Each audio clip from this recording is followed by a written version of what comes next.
Más autoridades, señoras y señores, como presidente de Nueva Economía Forum, tengo el honor de darles la bienvenida a este primer acto, este primer desayuno informativo del año del Fórum Europa que organizamos con la colaboración de Asisa, BT y Red Eléctrica de España.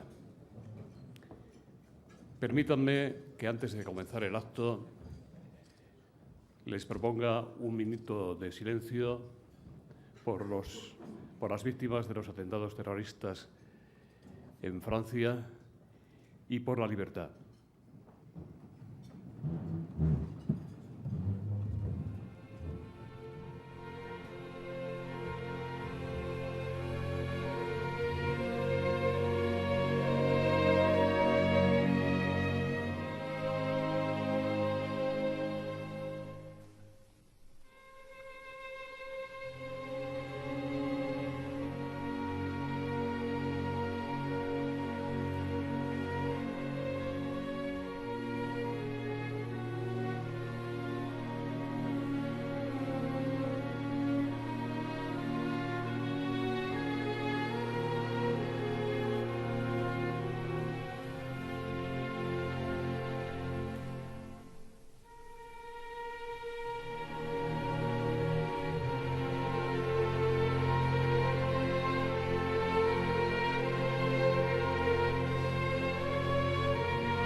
Hoy tenemos el honor de recibir en esta tribuna, por segunda vez, al secretario general de la Organización Mundial de Turismo de Naciones Unidas, Mr. Taleb Rifai, al que va a presentar y he de agradecérselo con nuestra enhorabuena por haber asumido hace poco tiempo sus funciones de secretario de Estado de Asuntos Exteriores, a don Ignacio Ibáñez. Querido Ignacio, la tribuna es suya.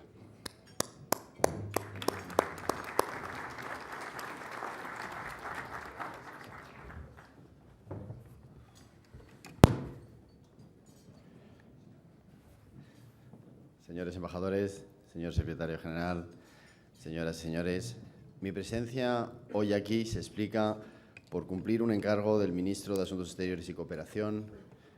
El ministro García Margallo hubiera deseado estar hoy con todos ustedes para presentar en este prestigioso foro Nueva Economía a su buen amigo, el secretario general de la Organización Mundial de Turismo, el doctor Taleb Rifai. Ello, sin embargo, no le ha sido posible porque está realizando una gira por Oriente Medio, una gira que ha comenzado precisamente en el país de origen del secretario general, Jordania, y que le llevará también a Palestina e Israel. Ello me brinda a mí la oportunidad de ser el encargado de presentar a Taleb Rifai, el funcionario de más alto rango de Naciones Unidas en España. Desde 2009, el doctor Rifai tiene a su cargo no solamente la gestión de la única agencia de Naciones Unidas cuya sede principal se encuentra en territorio español, la Organización Mundial de Turismo, sino la de representar en nuestro país a todo el sistema de Naciones Unidas. Ello en un año en el que España regresa al máximo órgano de las Naciones Unidas, que es el Consejo de Seguridad, tiene sin duda una gran importancia. Permítame por ello que en primer lugar les haga una presentación del impresionante currículo del secretario general para a continuación darles dos pinceladas sobre la importancia que concedemos en España a la OMT. El señor Taleb Rifai es arquitecto de formación y ha ejercido como arquitecto y urbanista en Jordania y en los Estados Unidos de América. Es doctor en urbanismo y ordenación regional por la Universidad de Pensilvania, en Filadelfia. Tiene un máster en Ingeniería y Arquitectura por el Illinois Institute of Technology de Chicago y es licenciado en Arquitectura Técnica Superior por la Universidad del Cairo, Egipto. Al principio de su carrera ejerció como arquitecto y urbanista en Jordania y en los Estados Unidos, labor que compatibilizó con la enseñanza, siendo profesor de arquitectura en la Universidad de Jordania e impartiendo cursos en Filadelfia, Chicago y Cambridge. Cuando ejercía de arquitecto, ganó varios concursos internacionales y supervisó numerosos proyectos, en particular de rehabilitación y renovación de cascos urbanos antiguos. Es durante su estancia en Estados Unidos cuando comienza a trabajar también para el sector público jordano, participando activamente en la preparación de políticas y en la elaboración de estrategias comerciales y de inversión en su calidad de director de la Misión Económica de Jordania en Washington. En 1995 fue nombrado director general de la recién creada Sociedad de Fomento de las Inversiones, responsable de elaborar y aplicar políticas encaminadas a atraer inversión extranjera directa a Jordania. Tras ello, fue director general de la empresa de cementos de Jordania, una de las mayores empresas de capital público del país, con más de 4.000 empleados. Entre los años 1999 y 2003, el señor Rifai da un salto en su carrera, ocupando varias carteras ministeriales en el Gobierno de Jordania. Primero, fue ministro de Planificación y Cooperación Internacional, a cargo de las actividades de desarrollo de Jordania y de las relaciones bilaterales y multilaterales con los países y los organismos donantes. Posteriormente, fue nombrado ministro de Información, a cargo de la comunicación y de los medios de difusión públicos, etapa durante la cual reestructuró la red de televisión de Jordania. En 2001, su cartera se amplió al Ministerio de Turismo y Antigüedades. Durante su mandato como ministro de Turismo y Antigüedades, el señor Rifai, en colaboración con la UNESCO y el Banco Mundial, creó el primer parque arqueológico de Jordania en la antigua ciudad de Petra. También llevó a cabo varios proyectos de gran envergadura en Jerash, el Mar Muerto y Wadi Rum. En su calidad de ministro de Turismo, fue elegido presidente del Consejo Ejecutivo de la OMT en 2001. En 2003, vuelve el señor Rifai a dar un importante giro a su vida, iniciando su experiencia multilateral, al ser designado como subdirector general de la Organización Internacional del Trabajo, OIT, Organización de la Familia de Naciones Unidas con sede en Ginebra. Ocupa este puesto durante 3 años. Entre sus responsabilidades figuraba la supervisión general y la aplicación de las normas internacionales del trabajo, así como el asesoramiento sobre mercados de trabajo y políticas de empleo, en particular en la región de Oriente Medio. Y es en enero de 2006 cuando el doctor Rifai desembarca en Madrid. Lo hace, en primer lugar, como secretario general adjunto de la OMT, puesto que ocupa entre enero de 2006 y 2009. Tras ello, en marzo de 2009, asume el cargo de secretario general de la organización, primero en funciones hasta diciembre de 2009 y posteriormente durante su primer mandato, que se extiende de 2010 hasta 2013. En su 20ª reunión, celebrada en agosto de 2013 en las Cataratas de Victoria, entre Zambia y Zimbabue, la Asamblea de la OMT le volvió a elegir para un segundo mandato de otros 4 años, a partir de enero de 2014, mandato en el que nos encontramos en la actualidad. Como han podido comprobar, la variada experiencia profesional del doctor Rifai ofrece una sólida combinación de conocimientos técnicos y experiencia política en la esfera del turismo, así como en el trabajo y funcionamiento de los organismos internacionales. Junto a ello, los 2 valores que yo quisiera destacar de la personalidad del doctor Rifai y de su quehacer profesional que hacen de él un secretario general difícilmente superable son su capacidad de crear consenso y su espíritu modernizador. Su capacidad de generar consenso parte, a mi juicio, de una forma de ser muy mediterránea y muy jordana, que se apoya en una extrema amabilidad y un gran respeto hacia el otro. Ello genera una empatía para el diálogo que creo que todos los que tenemos la fortuna de conocer y trabajar con Taleb Rifai apreciamos y valoramos. Reconozco que he tenido la suerte de conocer a gente que trabaja y convive con Taleb, y todos confesamos que tiene algo al pedir o sugerir que hace que sea casi imposible decirle que no. El segundo valor de su permanente voluntad de reforma es de reformar las instituciones para asegurar que cumpla con sus cometidos y aspiraciones. Supongo que ello le viene de su formación como arquitecto y le lleva a tratar de mejorar los procedimientos y las estructuras para que sean cada vez más eficaces. La adopción en la OMT de su libro blanco, un proyecto de reforma presentado en 2009, es un buen ejemplo de ello. En exteriores consideramos al señor Taleb Rifai como la cabeza visible de Naciones Unidas en España, algo así como el padre local de esa gran familia de oficinas, programas y agencias. Su colaboración y trabajo de coordinación resulta inestimable. El señor Rifai es considerado de todos nosotros, ante todo, como un buen amigo. La OMT es una agencia especial para España. Como Estado sede, tenemos un puesto permanente en su Consejo de Administración. Además, España es el principal contribuyente a la OMT, la agencia especializada en uno de los sectores más importantes de la economía española, el turismo.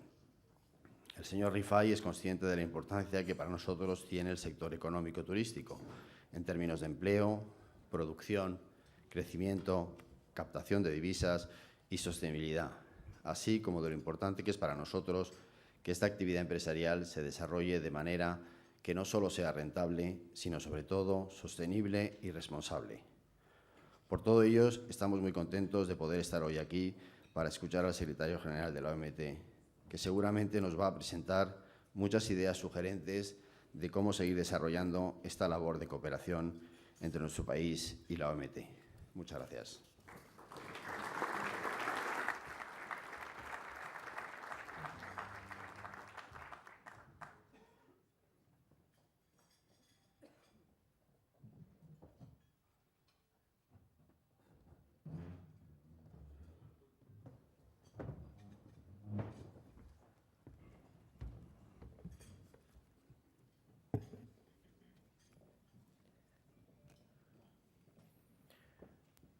Muchas gracias, don Ignacio Ibáñez, por su amable introducción.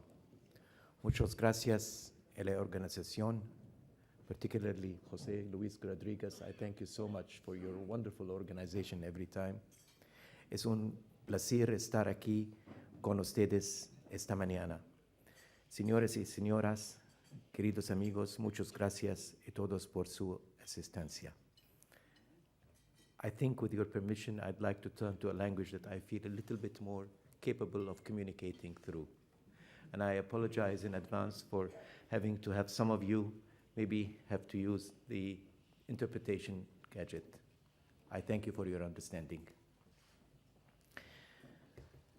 Let me start by thanking Ignacio. And I call him Ignacio because he truly has become a friend.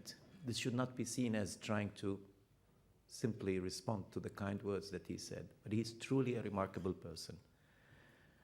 Since he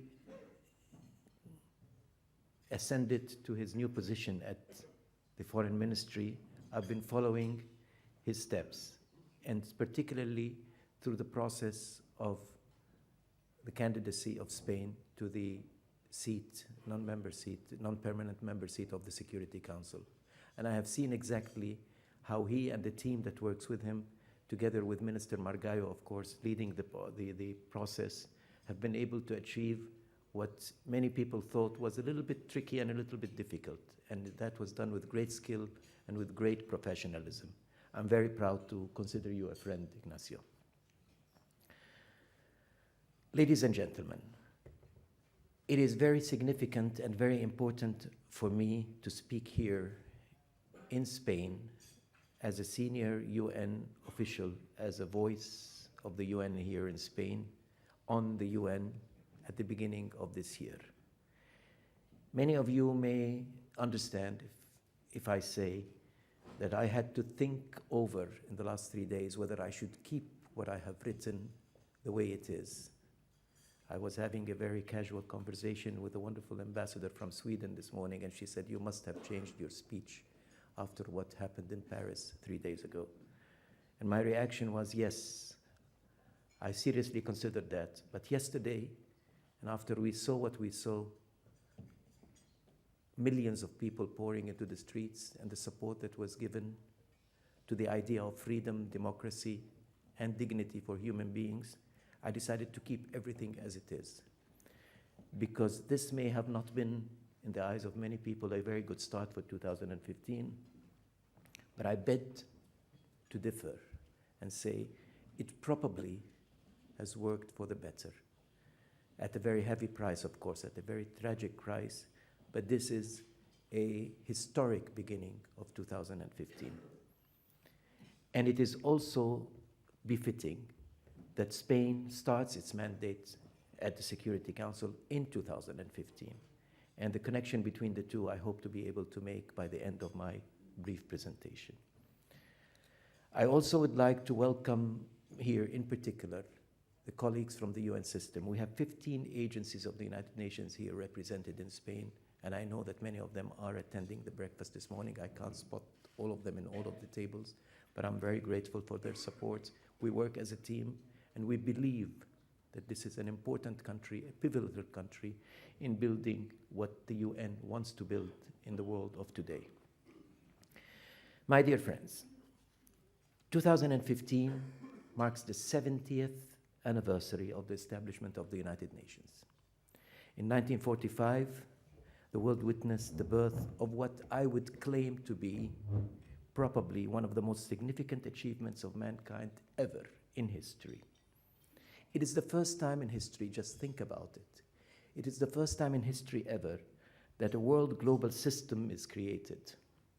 A system that is inclusive of everybody. In principle, in its architecture, it said every nation, all the people of the world are members of this organization, this system.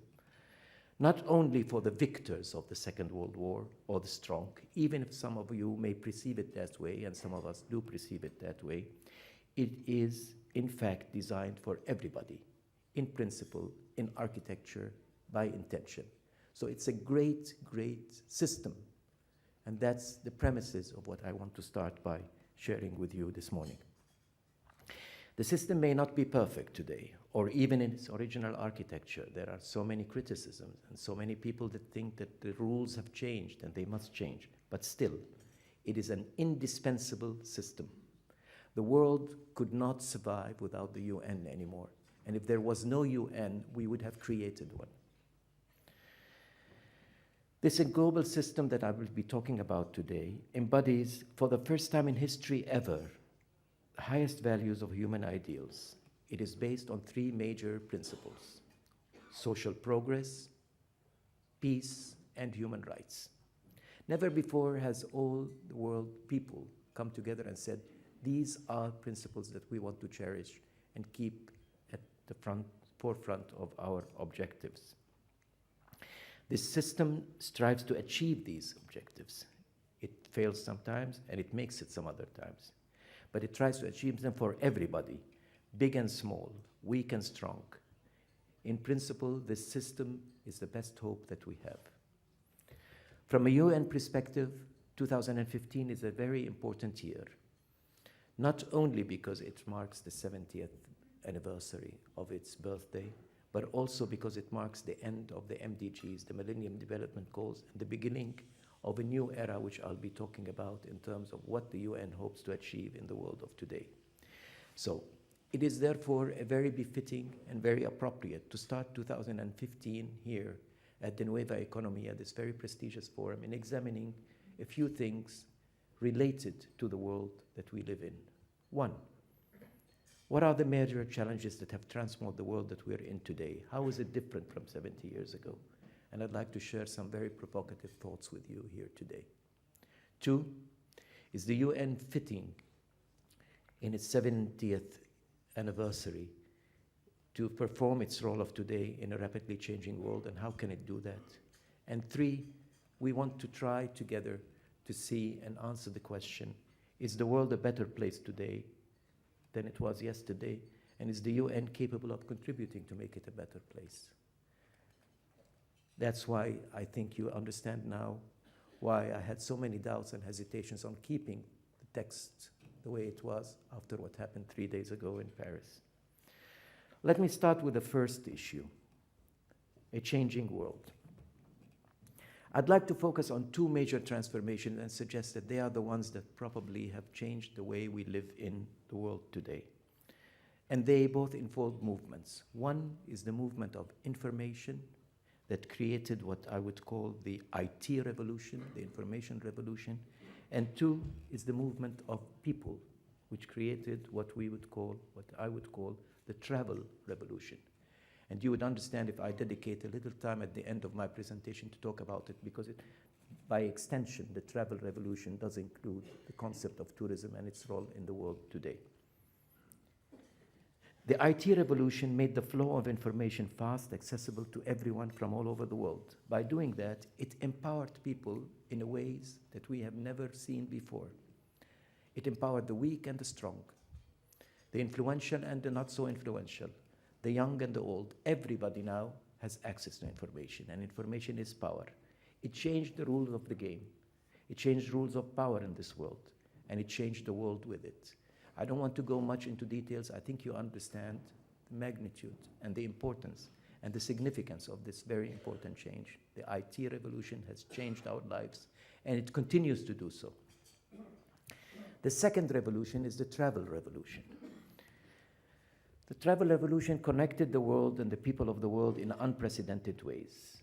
In 1950, 5 years after the UN was established, there were only 25 million international travelers that crossed borders in 1 year. In 2014, we will be closing this year at 1,100 million, 1.1 billion international travelers crossing borders, international borders, in one single year. That is 1 out of 7 of the people of the world making an international trip every year. This is a revolution by all means. People are on the move. There is no place under the sun that is not visited. Anywhere you want, you can go, and there you will find facilities that would welcome you. Anywhere you put your finger on the map or on the globe, you're visiting. The beauty of our differences have become more apparent. While globalization made our dreams and our hopes the same, travel and tourism made us explore our differences and the beauty of our diversity by each hosting community trying to exhibit and show off what it has special and what it has unique. It is truly a revolution. Never before in history have we seen such people's movement. So it's information moving and people moving. We're more connected because of these two revolutions. We're more informed because of these two revolutions. Therefore, we are more involved. It's a very logical conclusion. If any one of us would watch the news today, we'd think that the world is falling apart. Maybe it is in some aspects of it. Terrorism, extremism, racism, intolerance, armed conflicts, natural disasters, global warming, tsunamis, earthquakes, health crises and pandemics, poverty, inequality and injustice, unemployment, what happened in France 3 days ago, and much, much more. I can go on and the list can be big. If we wish to look at the world from that perspective, that's what we will see. But I dare say, and in spite of the events in Paris 3 days ago, the world has never been a better place. I know this may come as a provocative statement for many people that are observing and watching what's happening. But let me try to explain why am I saying this. We are living in the best of times.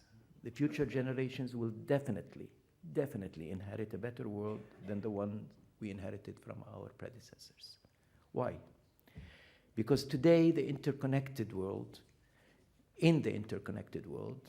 every local regional problem or crisis is a global problem, a global concern, and therefore a global responsibility. We never, ever in history had such a state of affairs. These two great revolutions, the IT revolution and the travel revolution, made us know more about what is happening. Disasters and crises were happening all over the world, everywhere. We simply didn't hear about them. We hear about them now. We know more about what's happening. And know more about each other by traveling. We know more, we're affected more, we're concerned more, therefore we care more. Never before we have shared the same dreams and same ideals from all spots of the world. Everybody wants freedom, in spite of the voices of darkness and the voices that are trying to put us back thousands of years before. This is called globalization. For good or bad, globalization has made us come together in one world. We're in it for good or for bad, whether we like it or not. Political, social, economic, and environmental challenges anywhere are challenges and responsibilities everywhere. When a group of wonderful girls were kidnapped in Nigeria, it's a story in every household all over the world. When minors were trapped in Chile, we were watching televisions all over the world. When the tsunami hit Japan, we all outpoured our passions and our emotions and our wishes and support, actual help and support. When ISIS strikes in Iraq and Syria, it's striking our families, our sons and our daughters, everyone in this room, everyone outside of this room. When global warming happens, it's global warming. Everybody's affected. When Ebola hits in West Africa, it hits the whole world. Even the fate and the story of a wonderful nurse that is infected becomes the story of every household. Je suis Charlie yesterday is just an example of what happened. The demonstrations and the pouring of expressions that happen from all over the world, even the Middle East, Africa, Asia, Europe, America, is a standing illustration of how the world is one. For good or bad, we're in this together. We are in this together. We live in a better world, even if all the news tell us otherwise. In the past, we did not hear about it. It was not our problem. Just think, only 30 years ago, we had apartheid in South Africa.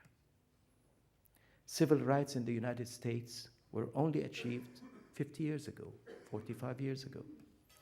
Poverty in one part of the world was not a problem to anybody else in other parts of the world. Education and health was not a right and an obligation of governments from all over the world only 50, 60 years ago. Democracy, 50, 60 years ago, was limited to a small privileged percentage of the world population. Today, it's the dream and the strive of everybody. We definitely live in a better world. And I want to stand by what I say, and I look forward to hear your reactions to this. My second point is about the UN itself and its role. As I said before, this is a unique system. It has its fault. It's not perfect. It will never be. But it's indispensable. We must have a world global system to make us better people and a better world. And because of its global nature and its interconnectivity, people around the world are increasingly looking up to the UN for answers and solutions. The UN is expected to take charge of global challenges that today can trickle down to become local challenges even at the local level. Even any small problem in any remote area all over the world becomes a UN problem. The UN is increasingly asked to get more and more involved. Ebola, climate change, local and regional and global conflict. It represents in the world today the only global legitimacy that the people of the world are ready to listen to and believe in. But how is it doing, really? To be fair, and I'm not saying this to make any excuses, we cannot judge the UN on what it has done or not done, or what it was able to do or not able to do. We must judge it also on the level of expectations of the people of the world towards it. And this level of expectation has been on the rise continuously. People are expecting more of our system, which is good, which is a healthy sign, but it makes the system look shaky, and it makes it look incapable of rising up to the level of expectations. The UN is also destined to deal with a very structural and historical dichotomy. We feel it in every UN organization that we work in, and I have felt it in the two organizations that I have worked in. We are an organization that is put together by the will of governments, financed, voted in and out, decided upon its course of action by governments. Yet, we're expected to be watching over governments' action and telling governments you've done right and you've done wrong. How can you do that? How can I tell the government of X country, you're not doing it right this way, you're violating human rights here, you're violating freedom of press here, when they are paying my salary and the salary of the people that work with me? It is a very difficult task. It's a task that needs work by consensus, very careful, very tireless, time-consuming, and we have to work tirelessly. This is not an excuse for the shortfalls of the UN, but it's just to help you understand the world that we live in and the context that we have to operate in. On January 8th of this year, only 3 days ago, the Secretary General of the United Nations submitted to the General Assembly a very important document called The Road to Dignity by 2030, Ending Poverty, Transforming All Lives, and Protecting the Planet. I invite you all to take a look at this paper. It is a result of many years and many, many people putting inputs into this paper. It will pick up from the Millennium Development Goals and lead us into the coming 15 years. Let me try to read just a few paragraphs from this very important document. It says that 2015 would be a historic monumental year, and it identifies the road to dignity, and we call it dignity because it's not really only about economic prosperity, it's about the way we live in the world today. And it identifies 6 elements to be tackled integrally, not independently: dignity, people, prosperity, planet, justice, and partnerships. It does declare that 2015 is the finishing day and year of the Millennium Development Goals, and it commits itself to keep moving in the direction of achieving those goals.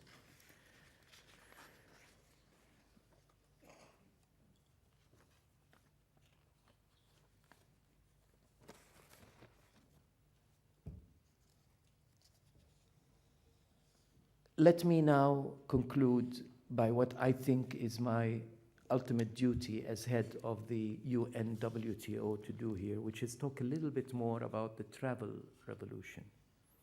Because I cannot end without referring to travel and by extension to tourism and to UNWTO. In light of the above, I invite you to take a look at travel and tourism as an industry with a new perspective, as an effective tool for fostering development, social progress, build tolerance and peace, and as a driver of human rights, the 3 UN objectives. The UN would not have admitted the UNWTO into its system in 2003 if it did not believe that tourism is an effective tool for sustainable development and social progress, definitely. It's an instrument for peace and tolerance and mutual understanding, and it's a promoter for human rights. But how does it do that? 1, as an effective tool for sustainable development and social progress. Tourism has provided some of the poorest countries in this world with a tool and a means of becoming equal with others and giving them a competitive advantage that they never had before. The number of visitors to the developing world is increasingly becoming a very effective tool of providing these countries with a comparative element that they did not have by utilizing what is naturally now more of a cultural and natural heritage that they possess. Today, about 50% of the 1.1 billion international travelers travel to the developing world, which is good, which makes the world more fair, more equitable. Tourism also is providing 1 out of 11 jobs from all over the world. 1 out of 11 jobs from all over the world. Every job in tourism creates another 1.4 jobs in other stream sectors of life. It is a powerful tool for sustainable development and social progress if we manage it right. And I must say, if we manage it right. But the travel revolution also has made tourism an instrument for peace, tolerance, and mutual understanding. I tell you, in one of the lectures I have attended in the last year, in 2014, there was a Spanish war correspondent that said a statement that stuck into my mind for a long period of time. He said, "I traveled the world, therefore I am a better person." Travel gives you new eyes to look at the world, and actually gives the people that you visit the opportunity to know you and to know better what the beauty of the diversity of this world is all about. It is wonderful and a more effective diplomatic tool than many of our diplomats can achieve by their direct work. It is also a promoter of human rights. We are established as an organization to promote sustainable and accessible tourism. tourism for everybody, tourism for those that can move, can walk, can see, can talk, and for those that cannot do that as well. As a promoter of human rights, we also champion the cause of gender empowerment.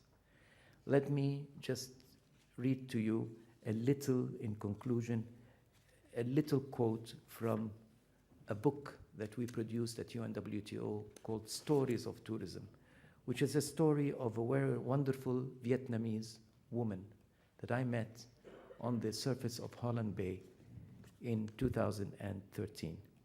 This lady, and I'm going to get her name in a minute,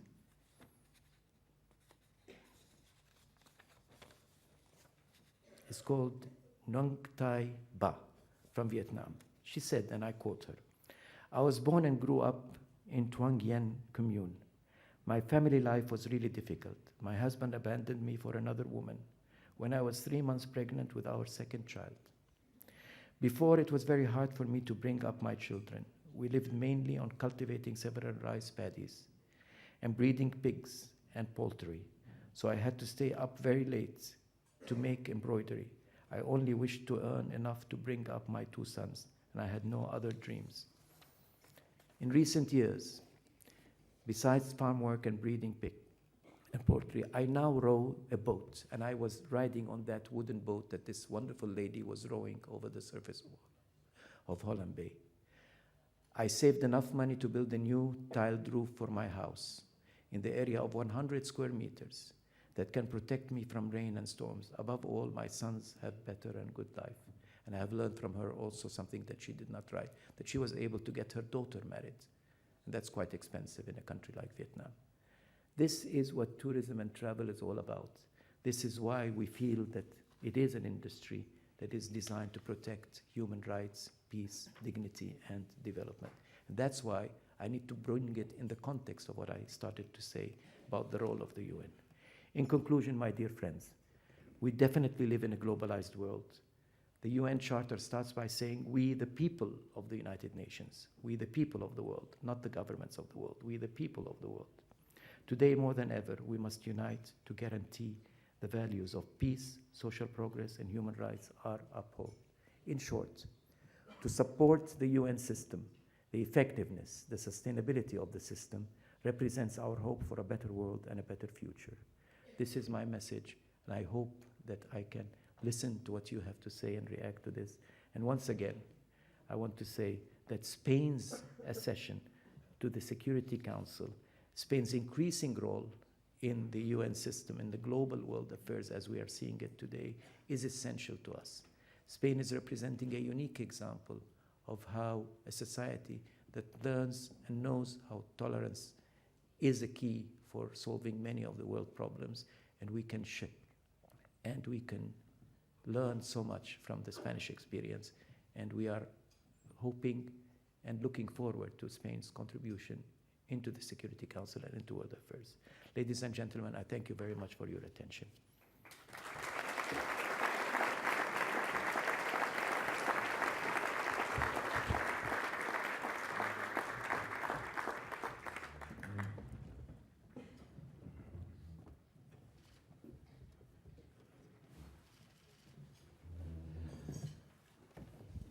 Muchas gracias, señor secretario general. Empezamos con las preguntas.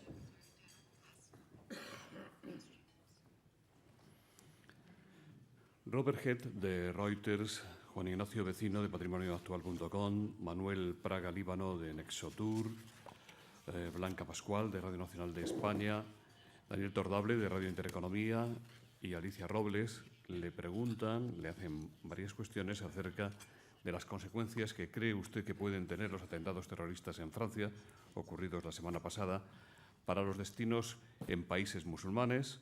¿Se beneficiarán otros países receptores, como ocurrió con los estallidos de la llamada Primavera Árabe? ¿Se beneficiará España o, por el contrario, nuestro país, en su opinión, podría verse perjudicado al ser objetivo de algunas organizaciones yihadistas? ¿Qué impacto tendrán, en su opinión, los ataques terroristas en el turismo en Europa? También le preguntan si cree que los ataques terroristas de París y la amenaza yihadista en grandes destinos europeos puede restar competitividad y hacer perder turistas en Europa. Si pueden perjudicar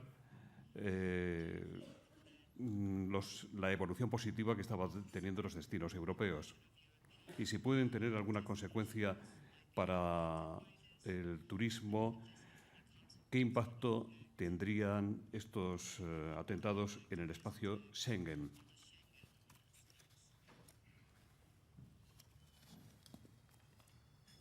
Sí, por favor.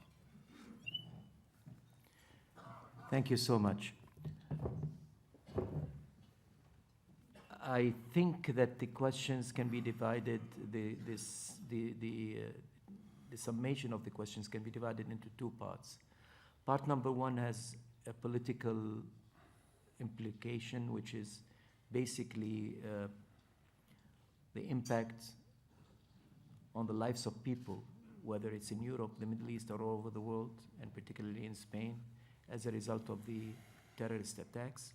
And the second one is related to tourism and the effect of such things on tourism. So let me react to the first one first. As my very good friend Ignacio just said, I come from the Middle East. I was brought up in a Muslim family as well. I understand much of the feelings of the people in that part of the world, or at least I hope I do.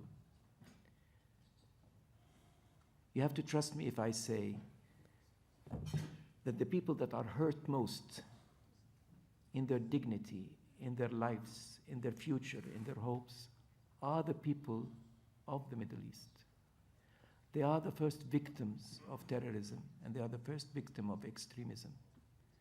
And I say the people because that's the majority that really is suffering, not only from bad image, but from real life scourge and suffrage. Just look at what's happening in Syria and Iraq, and you would understand what's going on. What is happening is a result of so many years of accumulated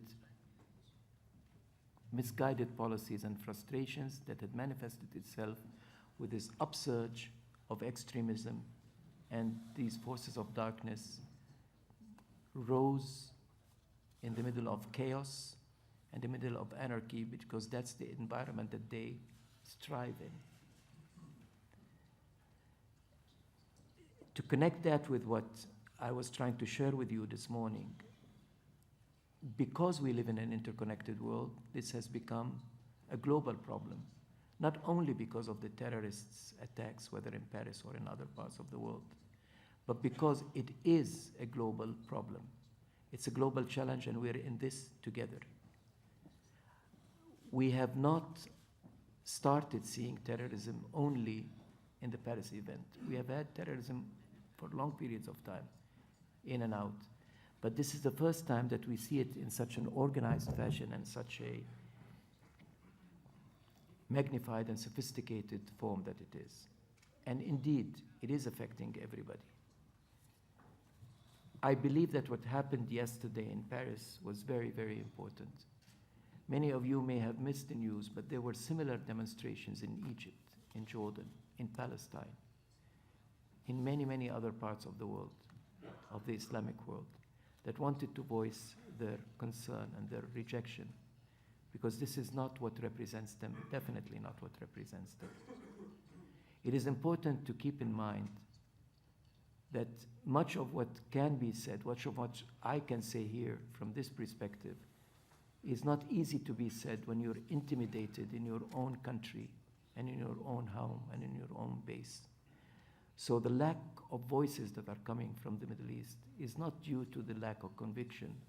It is definitely very much affected by the fact that people are scared, people are intimidated.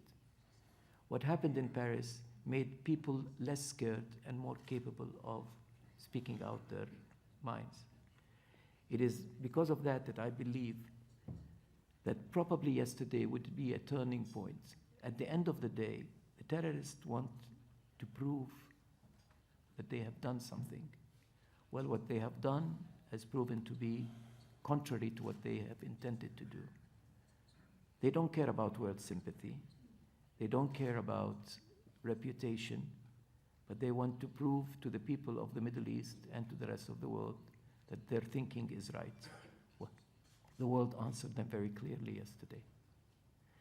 So I believe that yes, we should be on the alert, and yes, we need to make sure that things like this never happen again, but we need not to be intimidated, and we need to believe that people are people at the end of the day, and never, never surrender to the thoughts of discrimination, racism, or categorization, or stereotyping of any group of people all over the world.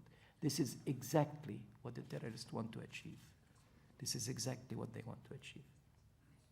Now, is this going to affect the way of life of people in Europe? I don't think so. I hope it never does.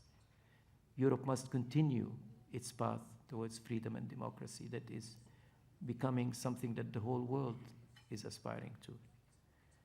Will it impose some changes on travel restrictions, on the Schengen visas, on freedom of movement? It may, but people will understand. I hope it does not alter fundamentally the philosophy of freedom, including the freedom of movement. But certain procedures are not out of the question. Will it affect tourism in Europe? No, it will not. Tourism has proven to be a very resilient industry. In many cases, all over the world, we have seen instances, even in circumstances that were much more serious and much more focused and targeted than the one we have seen in Paris. Still, visitors go.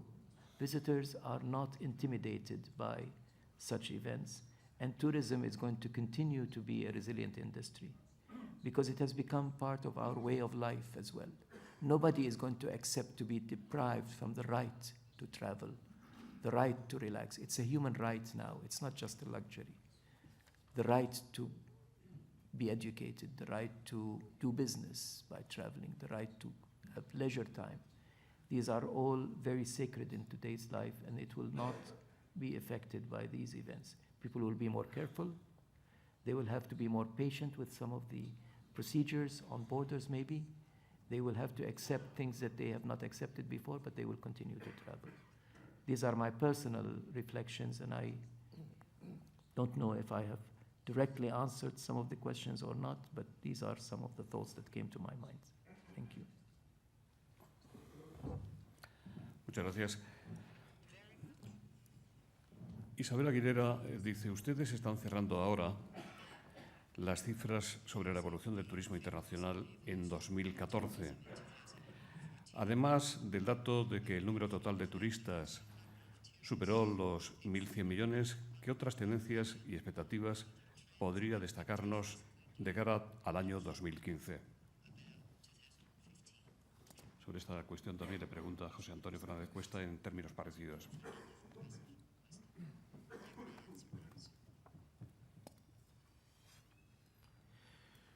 Let me be a bit more specific here. I did not say the number 1.1 billion as an exact number because we will be closing the figures in 3-4 days. Still, we don't have the exact number. What we have is the number for last year, which is 1,087 million.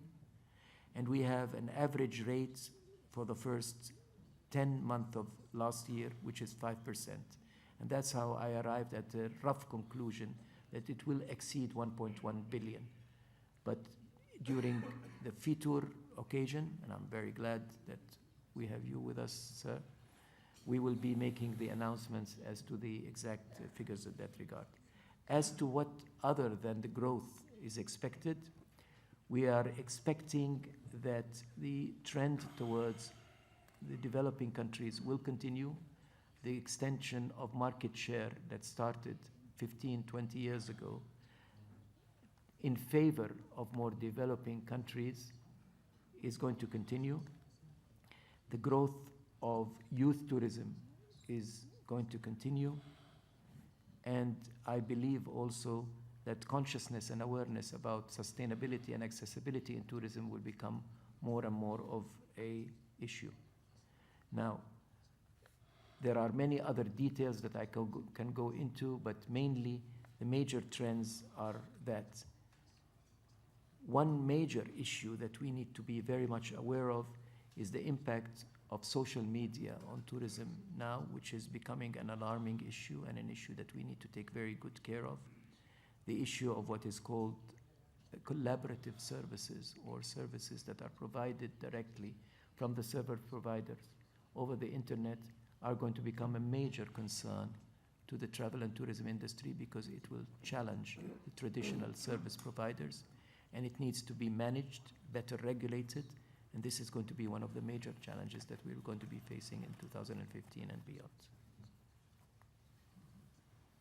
María José Cameno, de Antena 3, dice: España bate récords en turismo.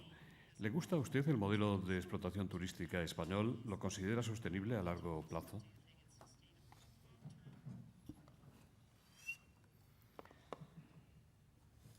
Spain has probably invented the modern way term of tourism in the world today. And the evolution of Spanish tourism is a model to look at from everywhere all over the world. You need to look at it from a perspective outside of Spain to see how much respect and how much admiration there is to the model of Spain. If you judge it only from the inside, you will be doing unfair judgments on that. Spain has started with models that were imitated all over the world, and now it's come to a point where it realized that it needs to make major changes. The transformation into rediscovering the real assets of Spanish treasures, which are the cultural assets and the inland assets of Spain, is moving in the right direction. Spain is not only a sun and beach and a leisure destination along coastal lines in summer. It has been able to also tackle and deal with one of the most important challenges in travel and tourism, which is seasonality.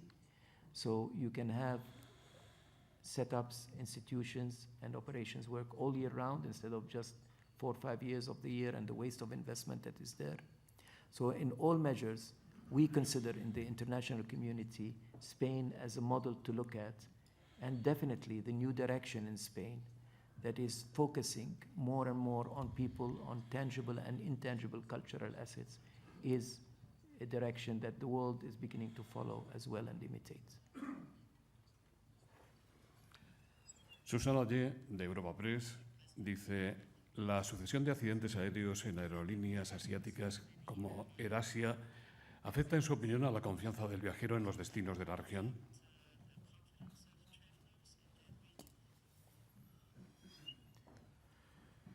So far it has not, and there is no reason for us to believe that it will. It is an unfortunate coincidence that 2 or 3 events happened in the same region, but history and experience has shown us that people know and realize they're much more intelligent than this. They realize that still today, flying is the safest mode of transportation, and that incidents like this can happen anywhere, any place, but that they are very exceptional and very rare. We have not seen the impact of this in the last 2 incidents, and I don't expect this to affect the travel and tourism flows into Asia. Carlos del Teso le pregunta, señor secretario general, lo siguiente: usted ha dicho que la bajada de los precios del petróleo tiene consecuencias positivas, pero también negativas. ¿Podría detallarnos algo más sobre esto?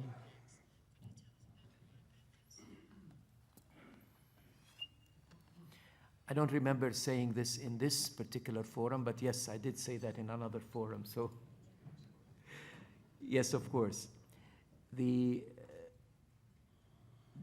lowering of oil prices has an effect on the transportation industry in particular, and has made travel more competitive, and has enabled particularly the airline industry, more capable of becoming more innovative and more profitable, and therefore providing better services to the customers. So it will have a positive impact in that regard.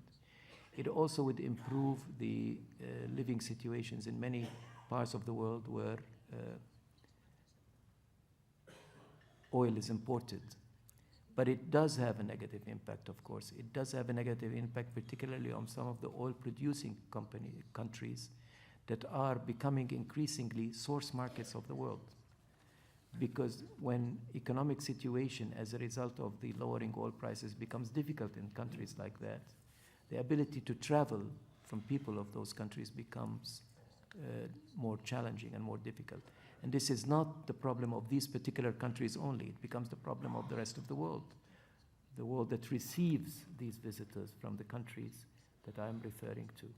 And I think you understand what I mean, and I think it will be felt, and it's already being felt in many parts of Europe, especially in the inflows of some of the citizens of countries that are producing oil.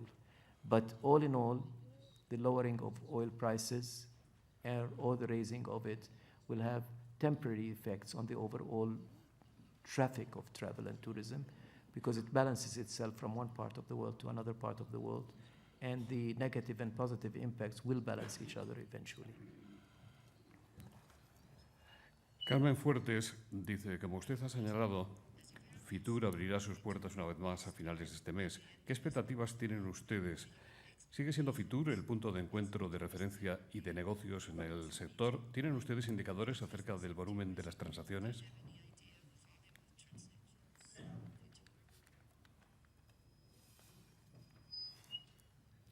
I think there are people in this room that are much more qualified than I am to talk about the volume of business transaction in Fitur.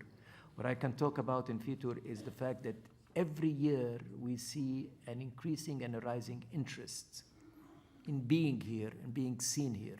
It's become a must. It has definitely become a reference point. I'll just give you a very simple, small example. 3 years ago, I started a very simple tradition of inviting the last day of Fitur, which this year happens on Friday. Every year is on Friday, the last day of Fitur. Whoever is here of the ministers of tourism remains here after Fitur. I invite them usually to a casual, informal dinner. It started with 12 3 years ago. It was 26 last year, and it's going to be 45 this year. I don't know if we can afford them, but that just gives you an indication of how important, and very quickly, in the span of 3 years. And I'm using the minister's attendance just as an indicator of the growing political interest in Fitur. That's, of course, not to talk even more about the commercial and the business interest that is happening there. It is indeed becoming a reference point, and I'm looking forward to that. I'm really looking forward to Fitur. And it's very good, the timing of Fitur at the beginning of the year is very important. You know, some of these exhibits and fairs and events are not just to do business. They're very important psychologically, because it's the place where we renew hope with each other. You see each other there. You see, you gain strength from one another. When ministers are coming because they want to come, and businessmen are coming because they want to hear stories from others, they want to see each other in the same place. So to have a big event like this happen in January at the beginning of the year is very, very important, not just for the business aspect of it, but also for the uplifting of the spirits and the renewal of confidence in this industry. Muchas gracias. Está con nosotros el presidente de IFEMA. ¿Quiere usted decir algo en relación con esta actividad?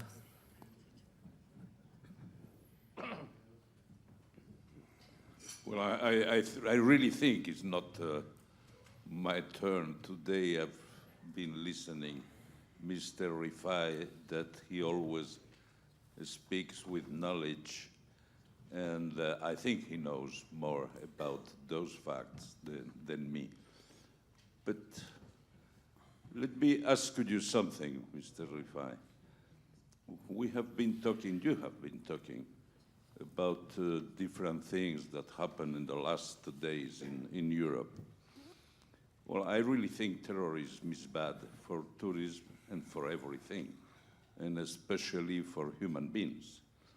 I think that's the first must of the situation. But do you think, I believe in that, do you think tourism is a peacemaker in the world? Do you think tourism and the increase of tourism helps to the different countries, the different people in the world to be more friends one to each other in a way to help really peace and to be against war? You think tourism is a way, is a road to that? Muchas gracias, señor Cortés. I completely believe in that. It doesn't happen overnight. Like any transformation, it's the accumulative effect of it. The more people come in touch with each other, the more people rub shoulders with each other, the more they understand each other. It does not happen overnight. It can also bring the worst out of us. But eventually, this movement of people all over the world, this intensity, what we call the travel revolution, is definitely going to reflect on bringing us more together and understanding each other more. When you visit a country, when you visit a destination, when you eat the food, when you drink the drink, when you listen to the music, when you listen to the stories, you cannot really come out of that by hating these people or having any feelings of resentment. It's only natural.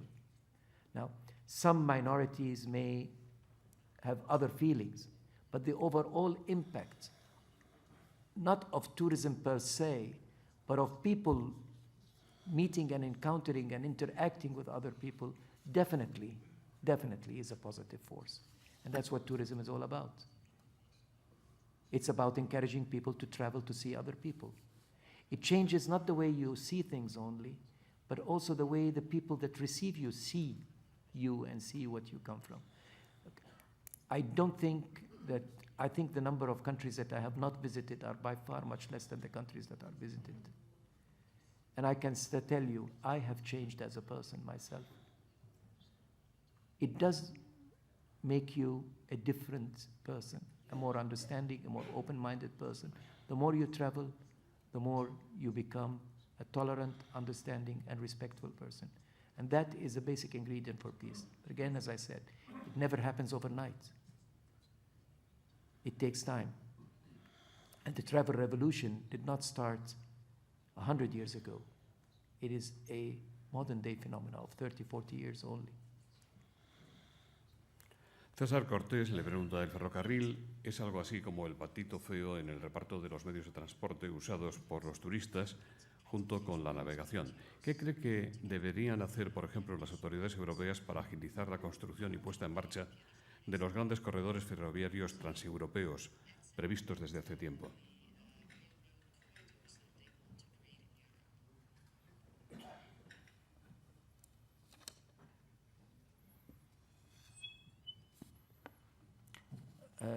I'm not sure I quite understand the question, but it's basically, I'm assuming it's asking about how railroads can contribute more to connecting people with each other.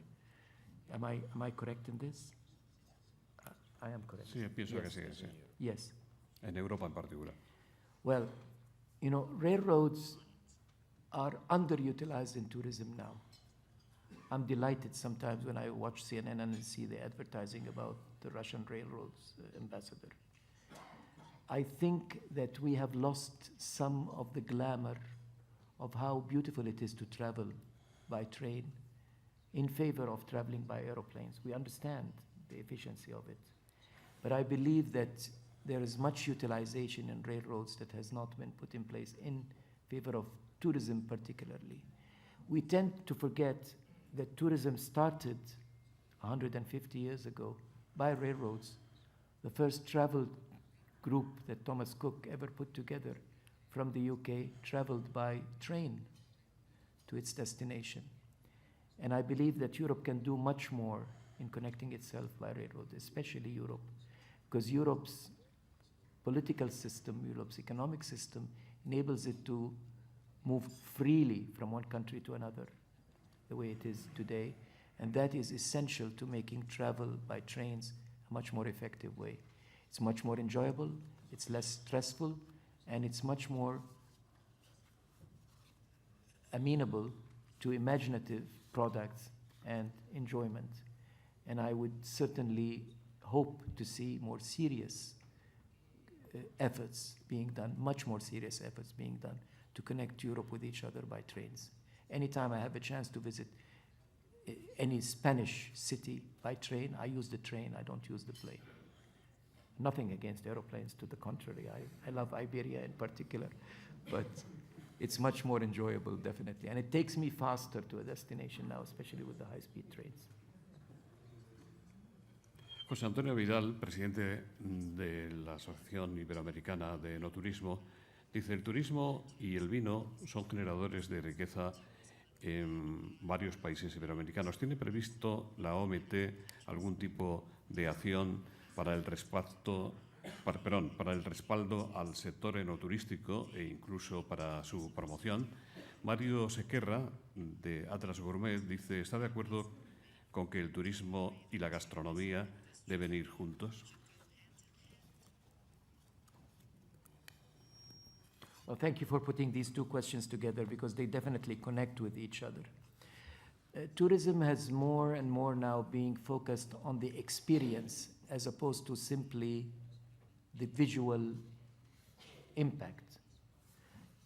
30, 40 years ago, people would travel in a bus, 40 people put in a bus, and being taken to Tour Eiffel or Louvre or any of the museums here in Madrid, and then let down for half an hour or 45 minutes, go run around, see the place and come back, take pictures and go home and tell your people, I was there. Today, this model has changed completely. Authenticity and experience are what matters. People are not satisfied anymore with being boxed. They want to interact with the people. They want to eat the food. They want to listen to the music. They want to talk to the waiters. They want to talk to the restaurant owners. They want to engage in a real experience of knowing the place and experiencing it. And that is precisely why gastronomy and wine has become a very important part of the experience itself. But the second very important thing about wines in particular is the stories of wine that are connected with that. In Latin America in particular, in Southern America, we're working together with many countries to establish what we call the wine routes, which can take you from one destination to another to follow a certain story, just like all other routes.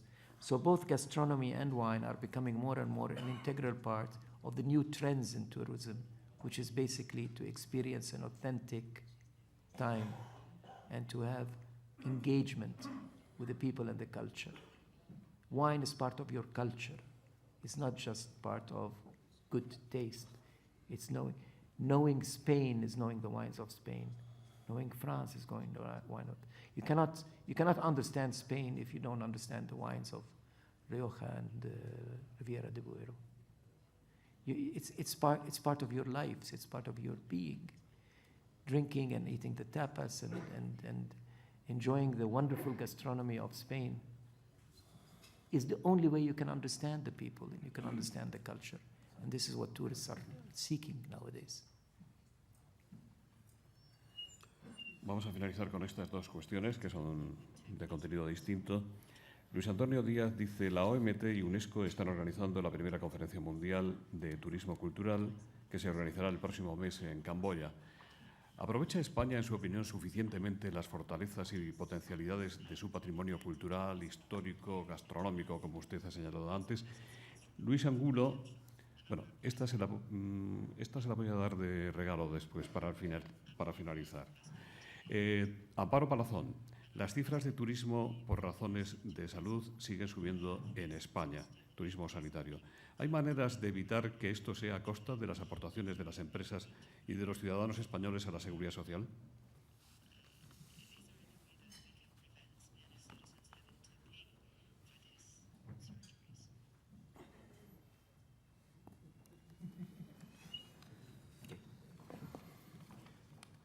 The first question is easy. I'm not sure about the second. The connection between culture and tourism is also a new discovery of travelers, I would say. Of course, tourism started 150 years ago by some privileged, rich Europeans particularly, wanting to travel to exotic countries to experience the cultural aspects to know more about the other people.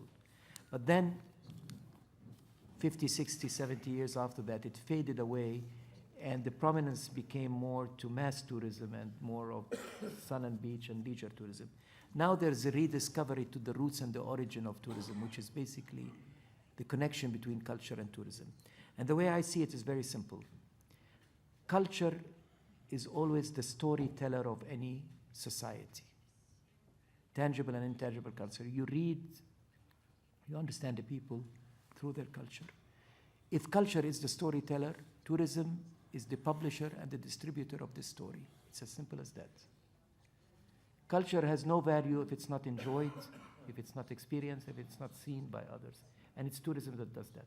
That's precisely, we came together with our sister organization, UNESCO, to organize the first ever meeting of ministers of tourism and ministers of culture of the world in Cambodia and Siem Reap. We will meet next month in February, first week of February, under the patronage of the Director General of UNESCO, myself, and the two organizations are hosting this meeting. We hope to revive this interest in this. Is Spain utilizing that? Absolutely. Actually, Spain is leading the way in this. As I said before, the redirection of Spanish emphasis, Spanish tourism emphasis, from sun and beach into the inlands, into the pueblos, into the richness, into the real authenticity of Spain, has been now imitated by so many other countries all over the world. I believe it is. Can it do more? Of course it can do more. But it has started the way, it has paved the way to do that. So it is very important. Now about the second question, I understand the part related to health tourism because it's a major component of tourism. There are many destinations all over the world now that are building their claim to fame in providing what we don't call it medical tourism as such, we call it wellness, which is a complete package of not just going to a hospital to make an operation, although that's part of it, but it's the spas, the wellness, the whole package of feeling better about going to a place. And I think you'd even have in Spain a few very important outlets to that along the coastal line and inland, where you have a lot of very important wellness centers.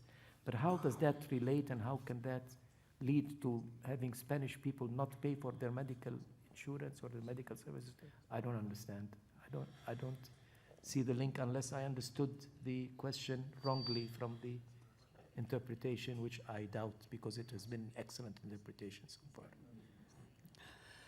Luis Angulo, luego se lo explico. Luis Angulo dice, ¿en algún momento se ha pensado en replantear la sede de la OMT en España, por ejemplo, dispersando y deslocalizando sus diferentes servicios y unidades hacia otros países? ¿Han recibido ustedes propuestas en este sentido por parte de Estados miembros de la OMT? Para terminar, no está nada mal, señor Rifai. Never. Nobody thought about it. Nobody would dare thinking about it. Spain is the most appropriate place for a tourism organization of the United Nations for many reasons. Because it's the United Nations and the special role of Spain in the UN, and because it's tourism. France can claim to be the cultural capital of the world by having UNESCO.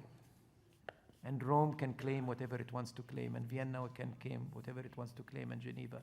But this is the capital of the world tourism here in Madrid, and it will remain like this. Eso era justo lo que queríamos oír.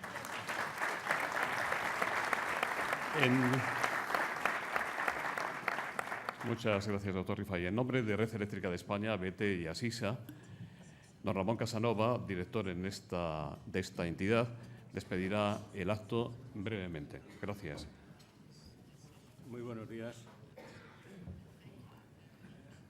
En primer lugar, darle las gracias al señor Rifai por su presentación muy técnica en lo que concierne al turismo y también política en relación con el mensaje de paz, progreso social y respeto a los derechos humanos que nos ha expuesto. Hay algo que trasciende al mensaje verbal del doctor Rifai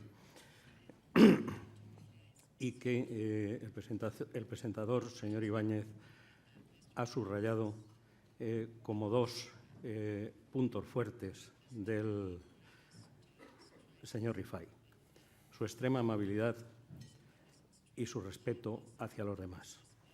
Concierne esta actitud también al hecho turístico en lo que tiene de contacto entre las personas.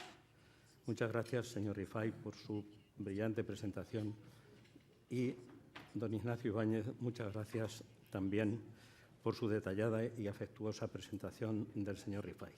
Aprovecho, además, para darle las gracias y felicitarle por sus esfuerzos para entrar a España en el Consejo de Seguridad de las Naciones Unidas y el éxito obtenido. Muchas gracias a todos ustedes por su asistencia.